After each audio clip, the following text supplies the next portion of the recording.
So just how good is the Final Fantasy VI banner with Neo Vision Terra and Realm bringing new mechanics into the game? How long are they going to last you? Exactly what are you looking for on this banner? Let's go over it right now. We're going to start with Terra, who is a pretty simple character to talk about. Her STMR is Terra's Sword, 190 magic on a sword with the effect of Esper Enhancer, which increases your evoke damage by 50%. This is a very powerful Super Trust Master reward, although you might not always use it. We'll get into that when we go over Realm, but remember, 50% evoke damage, extremely strong. This is evoke damage, not evo magic, and evoke damage is something that got implemented back in the day when we got like Emperor Fu and the Leviathan Rod. This is evoke damage for everything, and we'll talk about that more as well when we go over Terra. Her TMR here is a Tiny Light of Hope, which is 60% magic and 25% evoke damage. So let's get in here on this character for you guys. She does have a Brave Shift form, obviously. The duration is only 2 turns, so you get 2 uses of her Brave Shift form before you're going back into her normal form, but that is going to be a-okay because she does big burst damage in her Brave Shift form, and you can use her normal form to set up for that damage. She wears your traditional mage gear. She's got the rod, she's got the sword, she's got the staves and daggers. She also has access to the shoot weapons and the maces as well. She's going to be a true dual wield mage for you guys. Her primary source and her primary weakness is pretty much her source of damage is fire damage. So fire damage, she does have access to ice and thunder, although the multipliers on these skills are not very high. They are 46 times mods with Thundara and Blizzara, the Final Fantasy VI versions. In her Faraga Final Fantasy VI version is a 72 times multiplier, and she also has the Magnus ability here of Meltdown, which you can use 2 times, but only 1 time per turn, and it is an 82 times multiplier there. All of her skills are Chaos Wave Awakened for these various skills we just talked about for their Chaining Frame family. She also has Unlock Magic Terra Neo Vision as one of her skills you're going to want to level up. This is her second Brave ability, Faraga FF6 being the first one. This is going to give her 5 turns of Quadruple Cast, and it also is going to give her a 280% magic buff for 4 turns to the caster. Now this buff here is going to cost 3 of your Esper Gauge crystals, and she also has Triple Magitech, which is her triple cast natively unlocked for you there. That's going to be her skills that she has access to in her normal form. Very basic form of a character here, but her uniqueness lies in the expansion of these summon abilities with the field effects. So if you look at her first passive here, Unleashed Evocation, she has the ability to summon any Esper equipped by the party. We've seen this before with summoners before.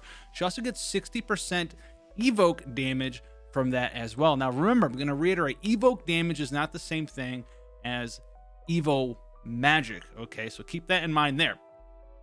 Also on top of that, when she evokes a free Shiva or Ramu, she's going to put a field effect on the field, so the area pretty much where you're taking place during the battle, and it's going to depend on which one of these 3 that you summon. If you summon a free, you're going to get a 25% magic damage buff for 3 turns to both you and the enemy. Anyone who's on the battle is going to be getting this buff. So if you're fighting an enemy that does magic damage that is fire based, they're going to get that buff as well, although that's not going to be a huge detriment realistically, because traditionally you don't fight fire with fire or ice with ice or lightning with lightning in Brave Exvius. If you summon Shiva, you get the ice magic damage buff, and if you summon a Ramu, you get the lightning magic damage buff. Now this will stack additively with the other buffs that we've seen before, like we have seen with the other Neo Vision characters, where we get like a 15% buff for our various elemental damage. So if you have a character that actually like Neo Vision Rain, that gives you that 15% fire damage buff, and that's going to stack with Terra's field effect, because the field effect is just something that's applied to the field. It's not really a buff on the character, so you don't have to worry about them overwriting each other. It will stack additively. You'll get the full 40% effect in that little example we gave you there. Now, in addition to that passive, she also has some other various passives here as well. She's got Aqua and Dragon Killer, 150% there as well. Now remember, that's for magic damage, which she does do in this form. She has 60% evoke damage that we talked about, and she is going to have the 6 times multiplier cap for true dual wield, and she does have the base dual wield effect, which is very nice because sometimes you get those mages who have the true dual wield cap mod, but not the actual ability to dual wield there. Now, when on top of that, her limit burst here, Maidwin's Liberation. She's going to summon Maidwin here. 36 limit burst crystals to summon it. 60 times magic damage multiplier, very low mod. And this also has its own area of effect buff for 3 turns as well. It's going to be 25% additional limit burst damage. This is an additive buff. So, you know, if you have 300% LB damage in your skills and passives and materia and equipment, and then your character does like a 200% buff, that's going to take them to 500%. If you do this on top of that, that field effect is going to take you up to 525%. It's just straight up a 25% buff. It's like you had an additional 25% LB damage in gear. The other notable passive that she does have is at the start of the battle or when she is revived, you will fill your Evo gauge to full, which is also a very nice thing. So you can start off turn 1, just go in there and give whatever Esper, Ifrit, Shiva, Ramu that you want to summon up there for that increased magic damage. Summon them up if that's going to be a use that you have in your party, right? We just got Neo Vision Fiscalus out there. Maybe you want to do additional ice damage, so you summon and you evoke Shiva, do additional ice magic damage that way. Now, her Brave Shift form is also very simple, and it's going to remind you guys a little bit of Tifa. So remember, you're only in here for 2 turns, so she does retain the ability to give herself that 280% magic buff for 4 turns with the Quadruple Cast. You're not going to want to do that in this form because this form is very, very powerful for you, and you want to really kind of get in here and do your limit burst and get your limit burst buff up. So she does have these other skills that she has access to. She's got Trance Limit, give herself 20 LB gauge crystals with a 150% LB damage buff. She does have Triple Cast here as well. She's got a 75% general damage mitigation buff that you can utilize there. But really what you're going to be doing here, you're not going to be using either of these 2 Brave abilities in this form if you don't have to. You can if you need to, right? You get in there, get that magic buff up. But what you're going to do, you're going to come in here, you're going to triple cast, and you're going to have Trance Burst here. 2 uses per battle, excuse me. It's a little early. 36 LB gauge fill. So you're going to fill up your LB gauge instantaneously. You're going to give yourself a 250% LB damage buff. So that sounds familiar to anyone. And you're going to do 120% Fire Imperil for 5 turns to all enemies. So you're going to be doing that. You have Magitech Power Release Fire here, 300% magic buff for 4 turns to the caster, and you're going to give yourself a 15% fire and magic damage buff for 2 turns to the caster. Now remember, this is physical and magical fire damage buff only. All right, it's not going to affect any sort of fire evoke skills because that's an evoke type damage. So that's only going to apply once you go back into your normal form. You start casting Faraga 5 again, the FF6 version. On top of that, if you want to, you can fire off Unlock Magic to relock or re-unlock your Quadruple Cast if you have that not unlocked yet, or you can just get in here with a 75% general mitigation for 2 turns so you can safely get your limit burst off.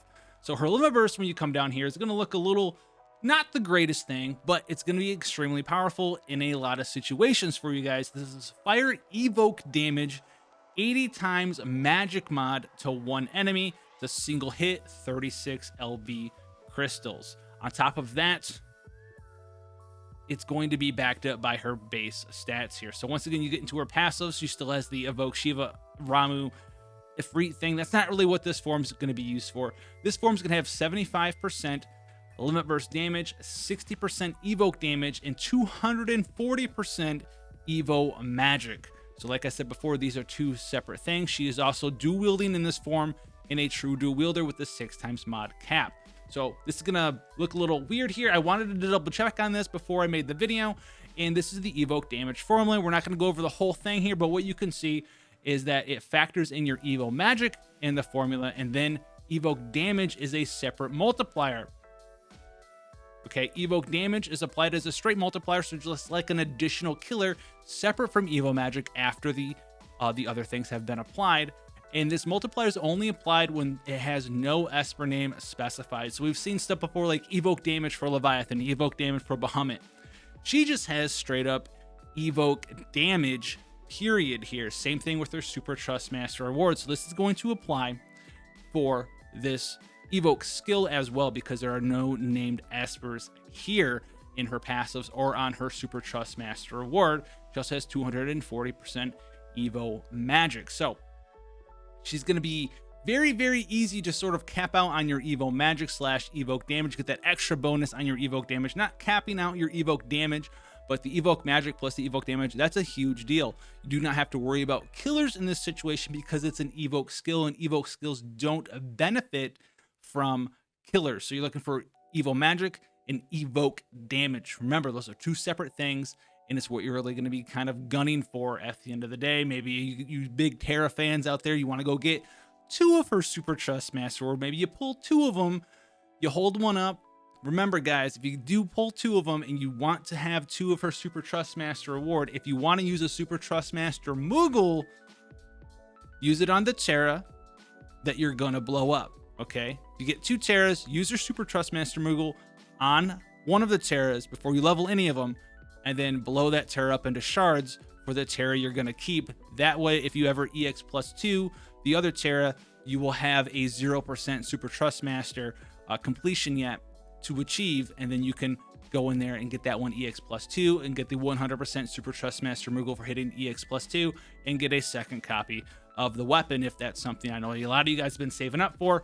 That's something you guys can do quite easily there to get a second copy, as long as you're willing to use a 100% STMR Moogle for the Terra Sword Plus. So how good is she? She's going to be very strong. She's going to be a little bit gear intensive. Evo damage is going to be a little bit easier to get going with you guys there because she does come with 240% of it. It's going to be extremely hard to cap out on that evoke damage, but think of that as a bonus. Think of the Evo magic as the killers of sort, and then the evoke damage is kind of like additional killers on top of that as a new multiplier there. So think of her as like a fire locked Tifa, but she's going to have 1 weakness, which is she's fire locked, but 1 strength, which is she's going to be good against every enemy type in the game. And she also comes with that extra utility of the area effects there. So that's gonna be a very powerful caveat for you guys to go in there and decipher up. So that's gonna be Terra, extremely strong. But what about that thing I was talking about? What about why would I not want to use Terra's sword? So Terra's sword is a sword weapon. Let's get into Realm here for you guys. The 5-star base on the banner. She's gonna be probably, I'm gonna say, the best 5-star base we've had in a long time, at least the most unique and the most game-changing, because she also comes in with a new mechanic for you guys here. She's gonna be pretty much a support character for you guys to get your hands on. Now, her STMR is also a rod here, 158 magic with the effect of pencil sketch, giving you 200% LB gauge fill rate and 20% attack and magic. Nothing super crazy. Maybe on a support type character that you want that 200% high tide, that'll be nice for you there. But we've had a lot of high tide rolling around FFB for a long time. So if you get it, great. If not, Her TMR here is also 40% MP and 2 LB gauge crystals per turn. So nothing super crazy there. So what is unique about her? What does she do here? So let's talk about her real quick. She gives you access to Fairy and Reaper Killer for your whole party, 75% damage bonus there. That's nice. She also has access to Lightning and Fire Imperils of 120% for 3 turns, all enemies there. And they also come with their own respective 10% physical and magical damage buffs as well for 3 turns to your party. Excuse me. On top of that, I had to get a drink of water.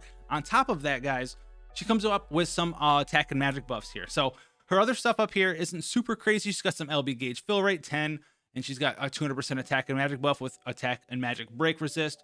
Just has the ability to reset the status effects on both you and the enemies, get rid of all of your negatives and all of your positives, as well as all the negatives and all of the positives. So she's kind of got like an AoE, a big dispel. You guys remember when Ultima came out from Final Fantasy Tactics with Dispelja and it was like a 11 turn cooldown? Yeah, Realm can just do that now. Okay, she can just do that at whim for 80 mana. But her 2 big things here: 6 turn cooldown, avail on turn 1. Would you pose for a portrait? This is the big one here. 6 turn cooldown on turn 1, 230% attack and magic buff for 3 turns all allies, and decrease rod resistance by 35% for 3 turns to all enemies. It also unlocks triple sketch for 4 turns to her. Now, the way that this new Imperil works is it looks at what is the weapon type that you are using. It doesn't care how many of that weapon type you have on. So for instance, if you are true double handing a rod, you will get the full 35%. If you are dual wielding rods, you will still only get 35%. It only cares if you're wearing just rods, not how many that you have. Now, if you're wearing a rod and a sword, it's going to go, hang on, this is rod imperil, but you're not wearing just rods, and you're going to get half the effect if you only have rod imperil on. So if you're using Terra with one rod and one sword, you're not going to get the full 35%. You're going to get a 17.5% imperil there for you. So that could be something that you guys are going to have to think about there. If you're wearing no rods, you're not going to get any of the rod imperil, obviously, there. In addition to that, she has You're Still Standing, her final cooldown. Does some damage to her, 8,000 HP, 30 LB gauge fill to your whole party, 200% high tide, and a 100% limit burst damage bonus for 3 turns to all allies as well. Now, this is your traditional LB damage buff, and it doesn't stack with any other LB damage buff, so this is not going to stack with, say, Terra's own 250% buff. Just won't. Her limit burst here is Ultra Sketch. It's going to give your party a fire and lightning physical and magical damage buff of 15% for 3 turns as well. So this is what Realm is about. She's in here to give you guys these elemental damage buffs, maybe some attack and magic buffs if your character doesn't have a better version of that, some high tide, as well as some straight LB gauge fill rate. And for this Rod Imperil, the Rod Imperil is a big damage bonus because it's a new sort of Imperil. It's a new multiplier. It is straight up 35% more damage.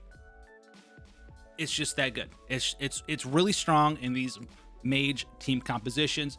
If you have, say, Realm and Terra Neo Vision, now Terra's not going to benefit from her own field effect, but even later on, right, even if you're using her remember, she's a chain finisher. You can bring her in and you can use her burst in her Brave Shift form, her burst damage limit burst as the chain finish, but turn 1 you can summon a free evoke a free Urshiva or Ramu, bring another mage in your party like Archmage Kefka, or any of the future mages. May have Soul laying around, even Kuja get in there, and have them wear the rods, and have the Rod Imperil from Good Girl Realm here, and have them do a bunch of bonus damage. They're going to have the Rod Imperil, they're going to have the Esper Field Effect, they're going to have the Fire and Lightning, either or whatever element you're using, multiplier to the elemental damage buff here, and that's going to be a lot of additional damage. Even if Terra's not benefiting fully from it, your other mages will, and this is going to be something for people out there who like to chase dark visions when I know it's been pretty easy to cap out.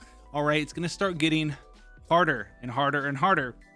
And I even think the last one that we just had in Global was a little bit buffed up than what we were expecting, but that was because it was a little bit later than we were expecting it. Now, that's what Realm is. She's good. She's going to be easy to get. You don't need a whole bunch of her. You don't really need her STMR. So if you get her chasing Terra, fantastic, love her up, and you're gonna have a good time. Now let's quickly go over Archmage Kefka in Assassin's Shadow.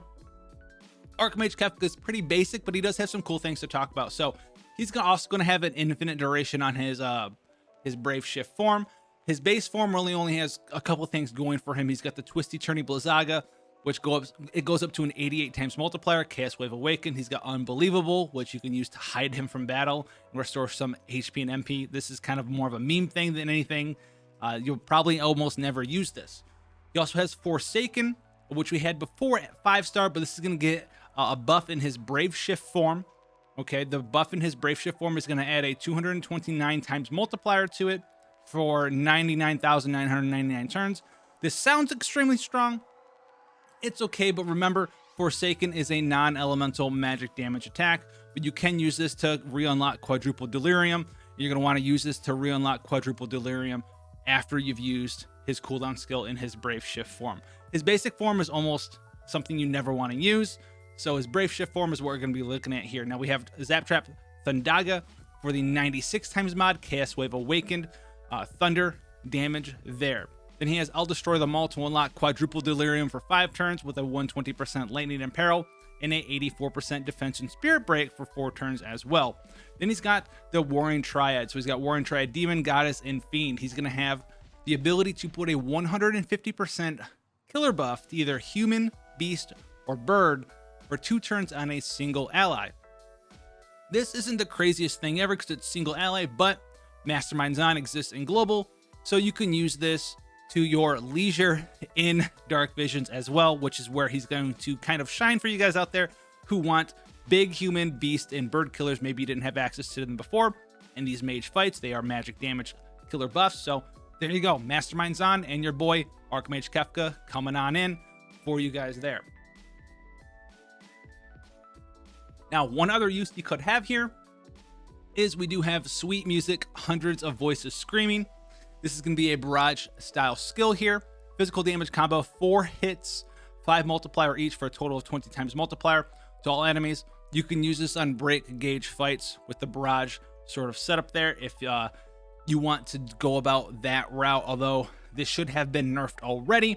But if you don't have any of the other options, or maybe we get an AoE break gauge fight at one point where you need to just absolutely smack a whole bunch of guys together, that's something that you can do there as well. He does also have Quadruple Cast, which I don't know if that's actually in there or not. Yeah, you can actually Quadruple Cast that. Now, the final skill here is this Filling Me Up. That's a skill that adds a 229 times multiplier to Forsaken in his normal form. It also gives you a 200% limit burst damage buff for 99,999 turns there as well. And his limit burst is Dancing Mad. Go figure. 110 times lightning magic damage multiplier to all enemies. And as of right now, as of this recording, I haven't looked to double check anything, but this wiki does say that it's Mystic Cross still, which I believe would be the first Mystic Cross skill in global. So that either is Mystic Cross and isn't getting changed, or they forgot about it, or it's actually Chaos Wave Awaken, because so far anything that's Mystic Cross was turned into Chaos Wave Awaken for us over here in global, and it is 24 hits, so maybe that's something that they didn't change because it was mimicked to be something you could chain with Mystic Cross, kind of like we have triple Absolute Mirror of Equity being able to chain with Sora's Limit Burst. So that might be something that you're not going to be able to do there. He also does have some nice passives here. He does have 150% true dual wield magic, 200% true double hand magic, but he does not have the 6 times multiplier cap. He has 100% LB damage and 150% magic damage against humans. The thing that holds him back the most is the lack of this 6 times multiplier cap. So keep that in mind there. He's never going to be super crazy good, even though he's got some nice multipliers for mages, 96 times multiplier there. He's got the 4 times mod cap. So this is really kind of not as strong as you're led to believe if you see someone with the 6 times mod cap who has like a 72 times multiplier, like, I don't know, Terra, even in her Brave Shift form here, which is going to be, or her non-Brave Shift form, excuse me, 72 times mod. This is extremely powerful because you get the 6 times mod cap here, and way powerful with her limit burst down hither. So keep that in mind, as well as the Chaotic Inferno on Terra versus Kefka. He's got good mods. He doesn't have the 6 times mod cap though. Last but not least is Shadow. We will quickly touch on him because he's pretty unique as well. He has infinite duration on his Brave Shift form, and he also does have a nice 80% attack, defense, magic, and spirit break as a Brave ability. No cooldown. It's a single target, but you can triple cast it and spread it around. You can break up to 3 targets that way. He also has 15% Katana Imperil, okay, to 1 enemy, and he's got a 50% accuracy buff. So we may, from time to time, I think the only fight that I know of so far is upcoming Omega fight where ads actually have some dodge on them, okay, and this is going to help you counteract that with Kefka. You can also use a true double hand character instead of a true dual wield character, because true double hand gear, when you're true double handing, gives you accuracy on top of that. He also has the Smoky Mists to reduce the accuracy of an enemy by 25% for 4 turns. This is sort of a gimmicky thing. Maybe if you have him but you don't have 100% dodge build yet on your characters and you're a newcomer to FFB, that might help you out there. But it doesn't really do a whole lot of crazy stuff. I'm sure there's some sort of gimmick out there that you can do with it, reducing boss accuracy. But there's so many things that are like can't be dodged. So you can maybe increase the tankiness, the effective hit points of your physical tank, perhaps in a future fight, where you can dodge some of the attacks, but not all the attacks. So you drop the boss's accuracy by 25%. You're still there. You're ready to take the brute force of it, but maybe he dodges 1 or 2 hits on your AoE physical cover tank, and it's easier to survive that way. You have less to heal up. Outside of that, he does also have the break damage gauge for katana damage skill in both his normal form as well as his Brave Shift form. And then he's got his damage dealing skills in his Brave Shift form. Now, he cannot be a permanent damage dealer in this form. It's not a thing that he can do because he only has Grandis abilities in this form. Now, Grandis abilities you can only use one time per multicast, but he does have 3 different Aurora Ray and 3 different Stardust Ray with a triple cast. So this means if you are going to do Stardust Ray damage with him, you're gonna be able to pick each one of the Stardust Ray skills one time each. Now, 2 of them do the exact same thing. Diamond Shuriken, 90 times mod, Stardust Ray. Mighty Shuriken, 90 times mod, Stardust Ray. And then the final Stardust Ray skill is an 80 times mod that gives him a 300% attack buff. Aurora Ray is the same thing. One of them has a lower mod, but has a 300% attack buff on it. This move has a 65 times mod. The other 2 Aurora Ray skills have a 75 times mod. So he can be a Stardust Ray damage dealer for 2 turns and an Aurora Ray damage dealer for 2 turns there as well. He also has a 100% provoke for 4 turns and a human killer buff of 50% for himself there on top of that. Outside of that, he's got some human killer. He's got the true dual wield. Cap, he's got the 150% true dual wield. He's got 70% dodge. So if you want to make him an evoke or a provoke dodge character, you can do that as well. He also has a 100% human killer buff that you can use with his limit burst and maybe pass that around with masterminds on as well. But that is going to be the FF6 banner, guys. Sorry, my throat got super dry. Maybe we were talking just a little bit too much there. Hopefully we covered everything for you guys. If you watched it all, thank you for watching it all. Hopefully you guys got the information that you wanted. How strong is she? Is she worth it? Obviously, if you're a Terra fan, you're gonna be pulling regardless. I don't even know why you're watching this video. Extremely powerful character. Even in the future, you know, when characters get as a damage dealer, they get out damaged, right? Every damage dealer gets out damaged. She's still gonna have that unique field effect, and she's gonna be good there. We do have a lot of good stuff coming down the line. It's also probably gonna get some global stuff for the holidays here pretty soon. So I know a lot of you guys are saving the pocketbooks for the holidays. Is she a must-have character? FFBE, crazy, broken. If you don't have Terra, you're not gonna be able to do anything. Not really, but she is really good. All right, that's really what we're hiding. And if you want some more information on the future of some of the crazier characters in Brave Exvius, make sure you go check out the lightning video I put out last week. That's really the era of this stuff's really good. You might want to think about saving up for this stuff explicitly. So keep that in mind. Thank you guys for coming and hanging out. And until then, guys, stay safe, have fun, and I'll see you in the next one. Take care, guys.